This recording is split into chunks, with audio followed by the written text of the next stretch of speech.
All right, are we back? Had a slight little technical problem there, but it's the Opie program today. I'll take advantage of this. Now, it's Opie and Anthony. We're live in Los Angeles at the World Poker Tour. Anthony's at table 14, playing with a couple pros, a couple celebrities, a couple other fishes, I guess. I'm starting to learn the terminology here. I don't really care, to be honest with you. I'm just making believe I care for the program. But Club Soda Kenny ran over, all excited because there was an all-in at his table. At Anthony's table, but I got more updating news. Big talking Deacon Jones is out already. No. He's one of the first guys out? Yeah. Count, and he put all his money in. And I tried to get him over here. He goes, no, those guys are going to rat on me. Well, you got to get him over here. He was talking smack. Why doesn't he like Chris Rock? He's got like 2 cocktails in his hand. He's like talking to blondes. He ain't coming over here. Hey, Rich, why don't you shut up while Club Soda Kenny's talking? Yeah. Pay attention. It was the language. That's what he doesn't like, the language.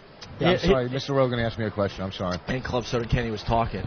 Doesn't like the language. All right. Does that kill you? Well, Deacon Jones. He's fucking crazy. Deacon Jones ridiculous. Is still going on. Is pissed off at this guy in the Los Angeles Times because basically, trashed Deacon as being a really bad poker player. So Deacon was talking smack, and it turns out he is one of the first guys out today. So. Deacon stinks. He really does. Ain't just a river in Africa. And we were trying to get him back on the show, but that ain't happening. Oh boy, he gets smashed quickly. And then there was an all-in on Anthony's table. I don't know what happened. I don't think Anthony went in on that. Anthony obviously, looks comfortable. Yeah, he's starting to relax a little bit. He knows we're talking about him right now. He's just kind of nodding his head. He's got a big shit-eating grin. Look at him. I wish we had like some special signs that. What? Oh, now he's hanging in there though. All right.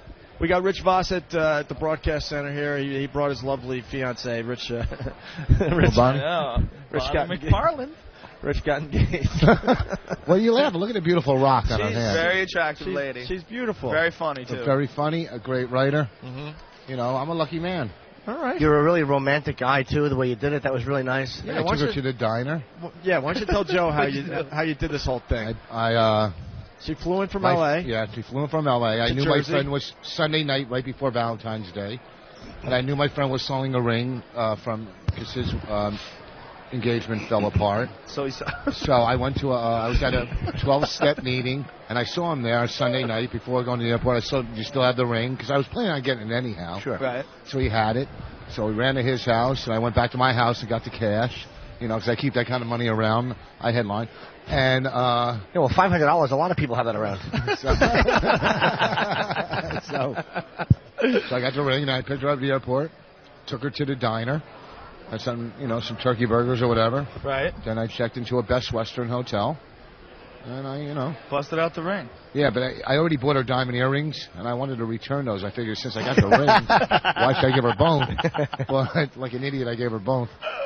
That is really cool, though, that you didn't go to a store and pick it out. You just got it from a friend in a 12-step program. Was probably relapsing and needs the money to get high. That's all right. So here, let me have the ring you bought for your fiancée. That's nice. Very spiritual. So we got it appraised, man. It's unbelievable. Really? Yeah, I'm very happy. Very happy with the appraisal. You really are a Jew squared. Do you know that? I'm telling you. Yes, I am. Bought it from a friend, then had it appraised. I know you murderer.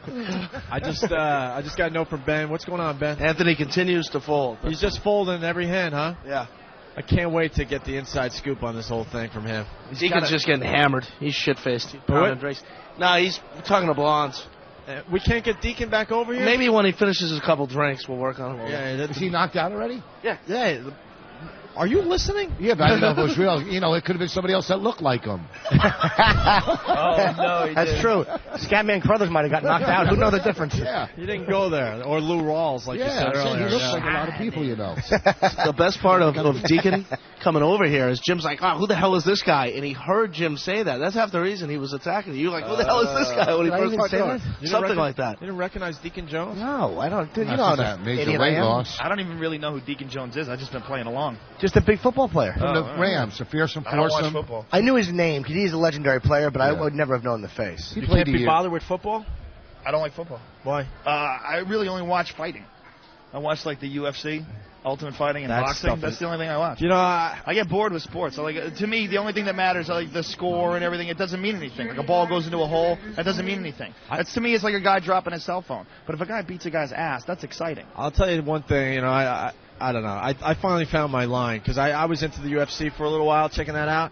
Oh man, what they do when the guy's just in that when that guy's in that position, they're just using their elbow on the guy's nose and face. I'm like, I'm done. I know what I can't watch for the UFC. You do a great job, by the way. I bought one of those things. I didn't even know you did it until I heard it. You're really like, what an animal, man. You know everything about it. It was really interesting to watch. Thanks, man. I've done martial arts since I was a little kid. That's what I used to do before I was a comedian. I used to teach Taekwondo. I taught at Boston University. I used to have my own school.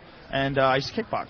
But you took other stuff. I mean, Taekwondo was I do years jiu-jitsu ago. now. Yeah, I've been doing jiu-jitsu. You ever do Ultimate Fighting, though? No, I don't want to. Fighting is something that, first of all, even if you win, you still go to the hospital. You're getting bashed up. You're going to get hurt. Your face is going to get smashed. And you have to be completely, totally committed to doing that. And I don't want to hurt anybody. I don't want to do it. I just like watching it now. Frank Shamrock, would you be nervous about fighting him? Yeah. Hell yeah. This guy's phenomenal. Well, didn't you say one of those celebrities were kind of like Bull? One of the karate celebrities were kind of like a fraud. Yeah, but these are guys who fight. None of these guys are frauds. These are all the guys that fight in the octagon. They fight in the UFC. We're getting an update from Club Soda Kenny. No, I just spotted Macaulay Culkin. I'm trying to catch his attention so we can talk to him about Michael Jackson. Talk to him about anything. Where is he? Fascinating would it I be don't to know. talk He's over there with a stupid green hat on. Yeah. Ooh, that would be fascinating. So I'm keeping my eye on him. Does he still look like he did when he was young? I don't know. I just saw the back of his head, probably what Michael saw also. Thanks, Kenny. Captain Obvious. Is Segal the real deal?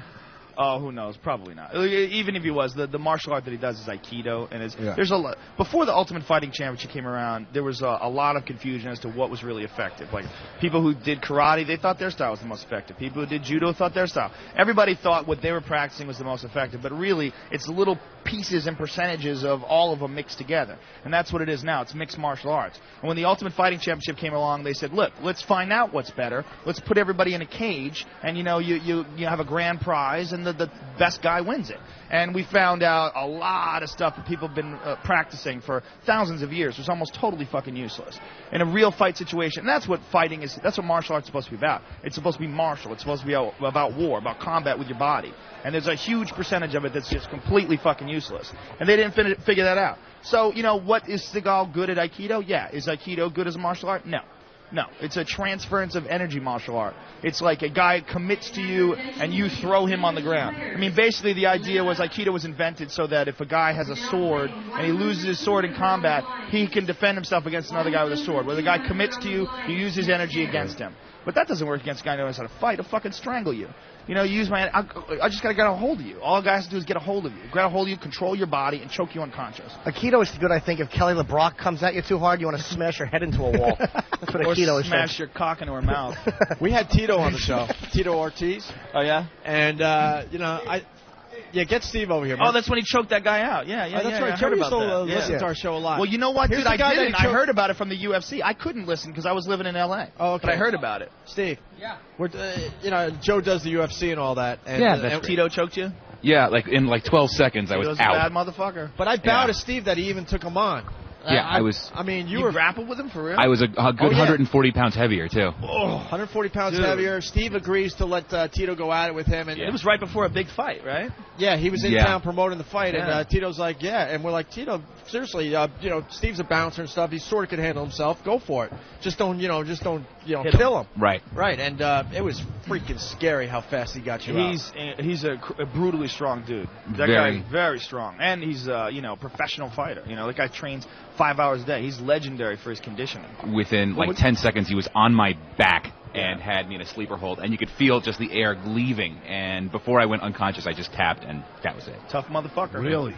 Yeah. And you know what? He's not even the best. How crazy is that? He was These guys for a while, beat right? his ass. Randy Couture just beat him. Chuck Liddell just knocked him out in the first round, or second round, excuse me. Isn't it being banned? I mean, it's amazing. Is the UFC still being banned in some places? No. It's just got passed in California, and it's legal in Nevada State Athletic Commission, legal in Jersey, legal in a bunch of places. But I've been doing it. I've been doing the commentary or interviewing the fighters since '96. We used to have to go to Dothan, Alabama, and weird fucking places because that was the only place that would allow us to do the shows. But it's now there's a TV show on Spike TV called The Ultimate Fighter. And that thing's getting fucking huge ratings. Yeah. It's 2 million people a week are watching it, which for Spike is fucking phenomenal. And so the pay-per-view numbers are growing. It's a growing sport. But once you go see it, it's the most fucking exciting thing you'll ever see. Because it's human nature broken down to the basic element. Two men trying to dominate each other. When a guy slam dunks a ball in a guy's face, ooh, what he's trying to say is, I just beat your ass. But the guy at least can walk away and go, yeah, man, this is a fight. I'll kick your fucking ass. See, that's what fighting is. In a fight, there is no, like, you can't get your ass kicked and go, yeah, well, I could fucking slam dunk a basketball on you. Because nobody cares. You just got your ass kicked. It's the definitive ending of all male combat, of all male competition. Do boxers enter it? Do boxers They do, but they get tackled and taken to their back. Yeah, you have to know how to grapple. You have to. I mean, boxing's very important. A lot of guys who are fighting in the UFC are actually pro boxers, and they do really well because they know other things. Like, there's a guy named Chris Lytle who's one of the top guys at 170, and he's a professional boxer as well. He does both. But it's a fucking crazy sport, man. But it's so much fun to watch. It's so much fun. I watched a few, and then I couldn't handle it anymore. Just could not handle it. Have a couple of beers. Yeah, I know. I shouldn't be such a wimp. Enjoy it. It's exciting. I was pretty much able to watch anything, but that was finally when I said, look, it's safer than boxing. Done. Boxers are much more dangerous. They take much more shots, and they don't have as many options. When you're boxing, if you get hit, you're not even allowed to clinch. You're not even allowed to hang on. You get penalized for that. You can get disqualified for that. But with the UFC, that's what it's all about. It's like using the best tool for the best situation. If you get hit with a punch, try to take the guy down. If the guy's dominating you on the ground, get to your feet. You know, it's a strategy. It's chess with your body. You know, who's the best guy in the world right now, you think? There's no best guy. There's a bunch of really good guys. Most of the really good guys, like Tito is a really good guy. Randy Couture. There's a guy named Vanderlei Silva is probably one of the best pound-for-pound guys. He's from Brazil. There's a guy named BJ Penn. There's a guy from Hawaii who's a bad motherfucker. He's phenomenal. There's a bunch of really, really tough guys. And there's not that much money in it. I mean, the top guys make like a couple $100,000 for a really big fight. I mean, for boxing, that's shit. You can't get Roy Jones to fucking piss in a cup for $200,000, you know, and you're going to get these guys to train for 6 weeks, weigh in, take drug tests, you know, all that shit. I mean, it's the sacrifice they put their body through. I mean, Tito, that motherfucker goes to Big Bear, and he's up there for 6 weeks just running in the mountains at 10,000 elevation, pulling fucking people on bicycles behind him, you know, and wrestling for fucking hours and hours at a time, and punching and kickboxing. They're just animals. They're fucking, but you know what, dude?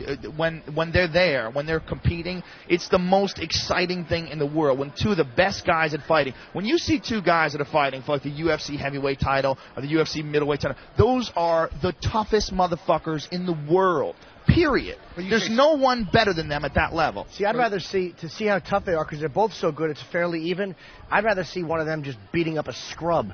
Then you get the real difference. Like see some regular civilian just getting his teeth kicked. Well, that's what the old UFCs were. That's what UFC 1, UFC 2. There was a lot of guys who were fucking karate masters. A lot of guys who took a lot of bullshit martial arts, and those guys thought they knew what they were doing. They got in there with like Hoist Gracie, and they just got strangled like a little bitch, like instantly, like toyed with. We got to break in here. Club Soda Kenny? No, I just wanted to say, did anybody notice how ripped Joe Rogan is? Yeah, he's a workout. I saw his photo layout. I almost quit comedy and just left the fucking city. It was embarrassing. Yeah, no, he's a serious dude, too. Martial artist and everything. His washboard abs. Yeah. It's depressing. Yeah. It doesn't make any sense. You're not supposed to do that if you're a comedian. It's really a violation of all comedy rules. It's really stupid. Those were your good looks, though. It's stupid in my part to fucking pose for this. After I did, I'm like, ooh, this is really not a good movie. Joe is an odd combination. He's actually a comedian that has self-esteem and gets laid. It's a very odd thing to watch, and a good comic. But when you say, like... That's the one thing I learned hanging out with you guys. Yeah, low self-esteem and just, banging hookers whenever you can. Ben? Hold on, Ben is laughing about something. Oh, so I just talked to Deacon, who's coming back in a minute. He's outside smoking. All he could talk about is Jim. And he's like, that guy looks like the type of guy that kills families and problems. And he's a sick fuck. That's all he's talking about. Dude, give him the stare when he comes back. Give him the. He's like, something's really wrong with that guy. He's like the little one, the little chubby one that's bald. And you know, the worst part of that, I don't mind if he thinks I kill families, but did he have to call me fat? That's the most hurtful part of that description. He's coming back. He's smoking a couple pedophile cigarettes. With the weak chin. It was funny. That's all he's talking about is you. And Deacon will be drunk, too. So, hey, boss, you still writing for the Oscars? Or? Yeah. Yeah? Yeah. Dude, I've been watching Chris Rock do that shit at the Comedy Store. How funny is it? Funny shit. If he does that set at the Oscars, it's going to fucking destroy. It's so funny. It's so, you know, I mean, it's the funniest. Give me one of his lines, man. Oh, he's doing all... No, never. Never. I don't want... No, never. Give me a little taste, Joe. No. Tune in Sunday. Sunday. Yeah, but you know what? Give us one of the jokes that you know he just won't use, because there's no way that all his material is going to make it. I can't. I don't want to do that. You know, it's just really funny shit on Alexander about how he was for gay marriages until he saw Alexander. It's It's fucking just, and I'm not even doing it justice because I don't remember exactly. I mean, it's a long bit, but it's fucking phenomenal. He's got some really funny stuff. Really funny shit. Everything. It's about time they got somebody with balls to host the event. Fuck yeah, this Billy Crystal shit. Yeah, who wants to song and dance? I always like those. See Nathan Lane on Broadway. But sometimes though, you got to give him credit. He'll put himself in like the movie, and you'll be like, oh, that's Billy in the movie. And it's always funny. I'll tell you, Steve Martin was funny when he did it. He did some edgy stuff. Great. Oh yeah, Steve Martin was good. They need someone who's going to do stand-up. That's how I look at it. This is a weird thing that happens with comics. I mean, Steve Martin at one point in time was probably one of the funniest guys ever. Yeah. But like then, you know, a lot of them just kind of like drift off into a bad spot. Club Set of Candy? Erik Palladino. He's a doctor on ER. Yeah, he was on Anthony's table. He just got knocked out. Wait, Anthony beat him, sorta? Cameron Manheim. Oh, her show's canceled. Couldn't get her off Ace Jack. Couldn't get her off Ace Jack. Were you the dude that was playing with the shades on, drinking the beer with the iPod? Yeah, that was me. Dude, what were you listening to? I was listening to At which point? I was probably listening to Foo Fighters. Oh, okay. No, right at the beginning, you were cranking something out of your iPod. Oh no, I was listening to Oh fuck. Oh shit. You're laughing. It's satellite radio. Oh fuck. Dude, this shit. Motherfucker. Let him fly, man. Let him fly. So yeah, the guy I do the radio show with was to your right there. He's still hanging in there with the black hat. Oh yeah, he's a prick. He's a prick. He's just you are a prick. He just gave Anthony the finger. Anthony's I hear his strategy. He's just folding a lot at that table, right? Yeah, he's not really doing much. I was playing tight up until I ran into the Cameron Manheim. Wow, Cameron Manheim can play poker. She took you down, huh? I don't know. That's debatable. I think the pros. She got lucky. Well, no, she had ace jack top pair, but there was a straight out there, one card off the straight. The problem is, you can't bluff out a celebrity. Yeah. So are you like a serious player?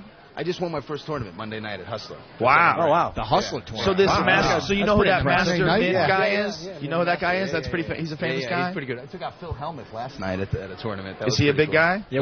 Really? We don't know anything about cards. We're just sitting here just goofing off. Just hanging out. Yeah, we don't know it. 25 grand, isn't that kind of a lot to go that quick? 25. What were they betting? 5, 10 grand? Yeah, was it your 25 grand? No, it was 10 grand you start out with. Oh, I 10 grand 25. you start out with. Yeah, 10,000.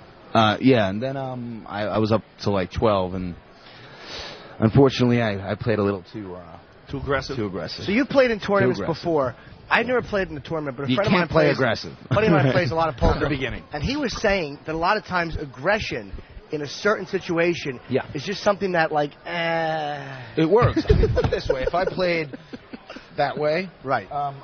If I played that hand against a pro, they would have folded. But because it was. But the cameras I have the jack. I'm sticking with. So you played too good. That's what I think. I like the way you put it. Yes, I will say yes. You played the right way, and she played the wrong way, and she got lucky. I don't think she's going to win. Do you think that the But I'm bitter right now, and I'm angry, so I wouldn't trust anything I say. Do you think that the camera and the lights just contribute to what's like the whole thing? I think if you're looking at it as far as lights go, yes. It's awesome that people answer him. That fan should have won season 1? Who? This actor character doesn't have. Yeah, I think B. Arthur has a better chance this year. Big star here. So he to doesn't your know right. that Jim's goofing on him. No, not at all. Big star right to your right. Rich Vos. Rich Vos, how you doing? How's it going? He was on Last Comic Standing. Last Comic Standing. 1 and 3. And that was you. And my friend. Oh my God, I'm totally blanking right now. Her Dan Cutworth and Dan produced that show. Ben Sparks. Dan produced Last Comic Standing. Dan and second season. I can't believe I'm blanking on Jane. Yeah, I was only on for Jane, one thing when I got in a big argument with what the fuck's his name, the old dude that died. Oh, with Hackett, Buddy. Yeah, Buddy Hackett. Buddy Hackett was supporting hacks. You got in an argument with Buddy Hackett? Huge argument with Buddy Hackett. About there was what? a guy who was stealing material. This guy Rogan fucking calls out hacks. I like Rogan, man. He calls out hacks. Wait, how bad does it suck? Hold on. As a comic, Jim, you know I'm a fucking huge fan of your act. I think you're hysterical. How bad is it when you see guys biting off your shit? It's just It's the worst feeling in the world when you spend all that time constructing a bit, writing it out, testing it on stage, tweaking it, and some fucking cockless douchebag goes and steals it. Well, this guy, Ant, goes on fucking TV, and he's in front of this crowd, and he's doing old George Carlin shit. He's doing shit that's from a movie. He did some hack jokes from the movie Boiler Room that apparently at one point in time was Jim David's bit. It was a gay joke. It was, the guy says to him, they should put you people on an island. They did. It's called Manhattan. That's Jim David's joke. Exactly. Jim David's joke. So he did this, and I said, look, Ant, I said, you got great energy. I said, you're a very likable guy. You're obviously very talented, very funny. Saw this. I go, remember but what you're talking about. I've heard all those jokes. I've heard a bunch of them. Yeah. So, fucking Monique is sitting next to me. She's going, well, you made it yours, sugar. You made that material yours. And I'm like, what the fuck are you guys talking about? And then, Buddy, I go, comedy is supposed to be your thoughts. This is what you see, and this is what makes you funny. And Buddy Hack goes, you're a fucking asshole. You know, that guy, I never heard those bits, and you fucking did this. Okay, I saw this. And then he died like 2 weeks later. And it was really funny because at that moment, while it was happening, that moment, I was like, should I yell at this old cocksucker? And then I'm like, you know what? No, I shouldn't. You know what? Fuck him. Yeah. Let this happen. If was a hack or supports hacks, that's fine. The words were "fuck him, let him die." Is what you said. Died. I think is that died wrong? 2 weeks later. But I was like, fuck, if I yelled at him right there, I went, fuck you, who are you yelling at, cocksucker? If that happened, and I pushed him right over the edge, I could have killed him on TV. It was an excellent career move that I backed off at that moment. That would have been in your promo tapes they show at the Improvs on the road. Yeah. Fuck you, cocksucker! June 22nd through 25th. Yeah. I just, I always love it when old people think it's okay that they act like fucking assholes. Well, I'm like, you were an asshole when you were 20. If you were 20, you were talking to me like that, I'd smack you in the fucking head. But because you're 80, it's okay. Yeah, it's like understood that I'm not going to do anything. Go ahead, Rich. Those old comics stole from each other. And have back in the day, so they figured that's how it goes now. Well, that's why he's being defensive. Yeah. He's just he's defending himself. This is where hold on. Back in the day, it was acceptable. No. They would take each other's stuff. Those guys. Not all of them, though. No. Even back in the day, not all of them. They're just, it was just more common because they didn't have mass media. There wasn't television. There wasn't radio. Right. Nobody knew. And see you do it somewhere. And just take it. You could just take it. You could take a guy's act. I mean, there's a lot of guys that was their whole act. It's like, this is where it's TV business. It's where it makes no sense. It's TV business. It's the deep inside Hollywood. Don Corleone had a better the motion picture business. Shut up.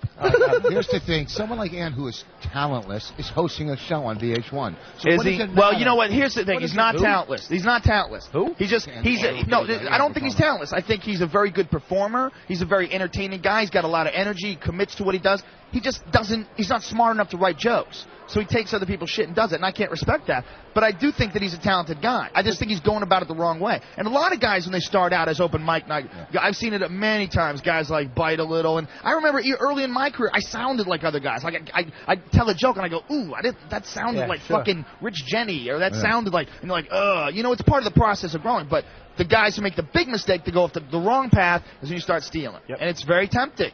It's very tempting. You're in some fucking bar in Pittsfield, New York, in the middle of nowhere, and the fucking crowd is. You're like, I know some jokes that will get a laugh. Because right now my miserable act is bombing. Are you listening to this, Norton? Yeah. But it's different if I steal, though, because I smile after I say it. Wink. Yeah. Wink, wink. You're so lovable, so. I always credit, like a friend of mine once said, and I'll just do the joke, and people always enjoy it. So, like him hosting a show or something like that, maybe he'd be good at it. Maybe that's what that's what he's supposed to do. Well, but he's not a fucking comic. All right. Do we have an Anthony update? Anybody? He's hanging in there, though. A lot of guys are getting kicked out. Were you surprised you got knocked out so fast? Yeah. You really wanted to. I would have liked to have been there for a while. I love able to order another beer, right? Another beer, and check out the French girl sitting next to Annie. Did you go all many hot chicks here? Yeah. How many hot chicks? This is the most hot chicks ever in commerce. I'm pretty sure that my fiance does not get satellite radio, so there's a lot of bangable broads here. A lot of bangable broads. It's so true because my girlfriend doesn't have it either. I'll just talk freely. Go ahead, Ben. He beat what? Annie Duke. He beat Annie Duke in one of the rounds. Yeah. So she's the former champion. Annie Duke. Are we talking about the prick? Yeah. Oh, okay. You really don't like Anthony. Why? Anthony beat a pro? Beat the female pro? I'm just trying to. I don't like him because shit, there was a bad energy there. He gave me a dirty look, and he told me to, fuck myself. Table. What? What's that? Another guy just spit the dust on Anthony's table. Anthony's hanging in there strong. So Anthony's beat two guys at his table so far. Yeah, I'm sure he was nervous. Yes. It started out with like 11. It's down to 8. You're getting people to come over. Right, hold on. Everyone's talking at the same time because Rich Voss doesn't know how to fucking listen. Oh, shit. Jesus Christ. What were you saying, Kenny? No, another guy just spit the dust at Anthony's table, so Anthony's hanging in there. Yeah? He's got the nervous leg shake going, though. Does he? Yeah, but he's doing good. Well, because now he's at the table with two pros, and how many people left at his table? They're he's with all pros and that lawyer who I want to bend over to cross-examine. You want to bend over Cameron Manheim? Why not? What is wrong with you? Whoa. She did lose a lot of weight, but... No, that's disturbing, dude. No, I'm happily married. cry. But I do got a or question play for the poker. doctor here. Oh, you got a question? Yeah. I'm no longer on that show. I'm doing Steven Bochco's new series for FX called Over There. It's about a war, about the Iraq War. Oh, nice. And I play a sergeant in the squad. But you're a doctor, right? I was a doctor on TV. Is it bad if you got a lump on your balls? It is if the balls are in your mouth. True. You got a good point.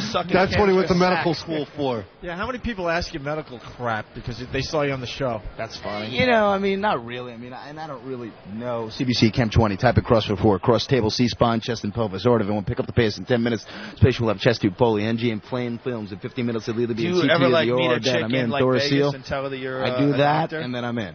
Nice. Yeah, but an actor is more impressive. That Trump's I know doctor. it is, right? Actor's more impressive. I'm a fake I don't think doctor. it does. Fake doctor's better than a real doctor. Yeah, How funny is that? If there's no I'm a recognition liar. going on, if they don't recognize you from something and you say you're an actor, that's like the worst thing. Right. I think it's a horrible thing to say. Well, no, nowadays. if they say, well, what have you been on? You go, I'm on ER, bitch. Yeah, but if you got to go to that, it kind of Yeah, but you know what, dude? You know what I mean? You know, as long as you're not bragging about it, just go, well, I'm on ER. Yeah, just make it You gotta casual. you gotta downplay. That's how I met my future fiance. Do you ever tell a chick that that's not what you do? Do you ever lie to them? Just to see how they react. Tell them that you're a loser. Well, no. What I do is when it's like someone that sees me and like recognizes me and and it's like someone that you know is going to be like in your face, and they're like, I know you, right? Right. I go, no. Right. I do that all the time. I get that all the time. I just look like that guy. You know what I say if they say that? I'm like, yeah, you might have seen me on a Megan's Law pamphlet. I just moved into the neighborhood. Welcome to the neighborhood. I used to tell chicks that I work for my father's insurance company. That was my standard MO. I'd say I work for my father's insurance company, and if it got worse, I would say not only did I'm living with my parents, I live in the basement, but I have my own entrance. Right. You know, I'm just trying to save up enough money to get a house. I would always say that. Because you find out like how mean chicks can be. Yeah. If a chick doesn't know that you're reasonably successful, whatever you do, they will treat you like fucking shit. If they find out you have like a regular job, like you're some fucking bartender somewhere, and you don't have any aspirations, like whoa, some girls will be fucking vicious. Dude, do you know how awful it is though? Like when I Whereas give them a guy, if the chick has, if the chick has no aspirations, it's fine if she's hot. A girl can be working at fucking Taco Bell. If she's hot, I'll ask her out. Yeah, great. I don't even have any shoes. Let's reverse that for a second. Let's reverse it and say she's not hot and she has no aspirations. Yeah. Then we could be vicious as well. Understood, gentlemen? She's fat. I don't care how. I don't care if she's fat. I don't care what she does for a living. If she gets prostate cancer, I'll still kick her down the stairs, even though it's impossible for a woman. Good improv, stupid. Yeah, guys don't even care.